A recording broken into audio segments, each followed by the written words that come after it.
Thank you, Mr. Speaker. As one of the most outspoken opponents of Obamacare, I hope that in the coming weeks the Supreme Court strikes down this disastrous piece of legislation. But the fact is, no matter what the Supreme Court decides about Obamacare, it does not change the reality that this law is a horrible policy. In just 3 short years, Obamacare has already resulted in fewer jobs, higher health care costs, and more debt. That's why I have voted more than 24 times to either defund or repeal Obamacare since being elected to Congress.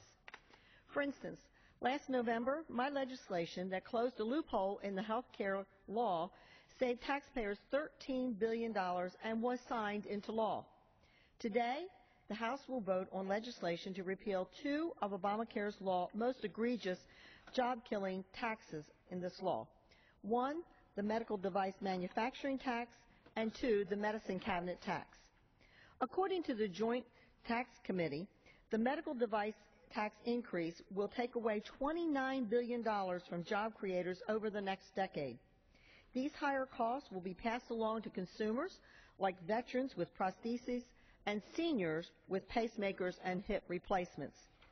This bill will also repeal the medicine cabinet tax increase, which prevents owners of health care savings accounts, or HSAs, or flexible savings accounts, FSAs, from using their accounts to purchase non-prescription, over-the-counter medications.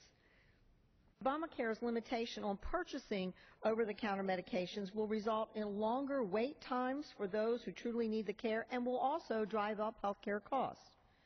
In addition to repealing these disastrous tax hikes, the bill also improves the flexible savings accounts by allowing participants to get back their unused FSA dollars up to $500 as taxable wages in the subsequent year. Under current law, any unused balance goes back to the employer and is lost by the employee. And this reform to the FSA accounts rewards rather than penalizes consumers for being healthy and saving their money. Before coming to Congress, I worked in health care as a registered nurse for more than 40 years, and I have seen firsthand the problems and obstacles that patients and health care providers face. But Obamacare is only serving to exacerbate the current problems and creates entirely new problems. Our health care system desperately needs market-based and patient-centered reform, not a government takeover.